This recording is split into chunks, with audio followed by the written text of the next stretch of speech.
Bharuch district में last 2-3 दिन से हैवी रेन हो रहा है और आईएमडी के लेटेस्ट फोरकास्ट को देखा जाए तो भी next 2 days are going to be very extremely heavy rain. It is in the red zone.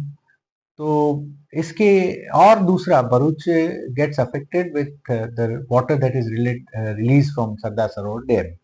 तो अभी जिस तरह से डैम से वाटर रिलीज हो रहा है और जो बीच के एरिया में भी जो रेन हो रहा है वो सब देख के 4 लाख से ज्यादा क्यूसेक वाटर अभी इनफ्लो नर्मदा में हो रहा है. उसकी इम्पैक्ट ये है कि 24 feet level at the Golden Bridge which is our danger level which was touched before an hour or so.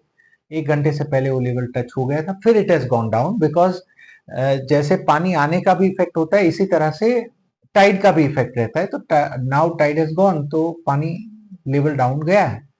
There are 2 areas जो पर्टिकुलरली जो लो लाइंग एरिया है जो इफेक्ट होते हैं भरूच सिटी में.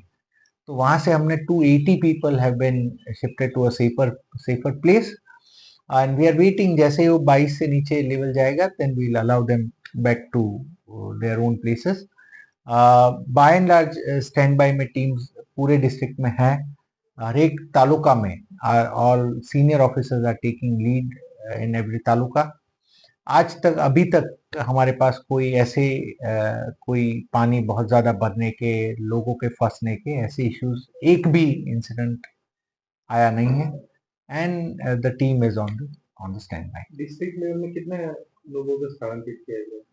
पूरे डिस्ट्रिक्ट का गिन के it is the number comes around approximately 280 people and that also is a very temporary shifting because yesterday for example night में ही हमने इनको शिफ्ट किया when the water was yet to come because we didn't want any situation कि रात को late night अगर कोई जैसे पानी का लेवल बढ़ता है और इश्यूज हो.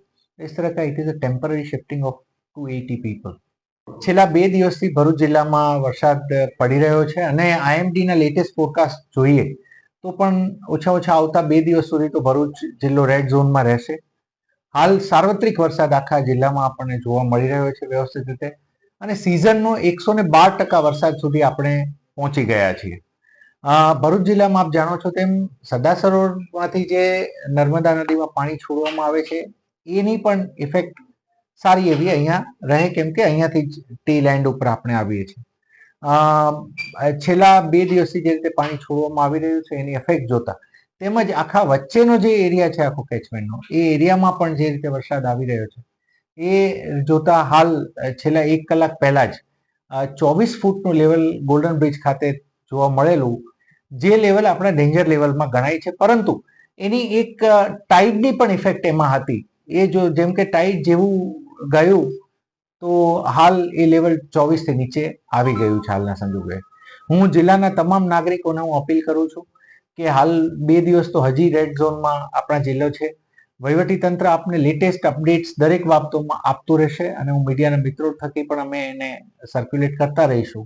પરંતુ હાલ કોઈ બિનજરૂરી પ્રવાસ ના કરવો અને સાવચેતી રાખવી અને નીચાણવાળા જગ્યાઓમાં ખાસ કરીને જવું નહીં.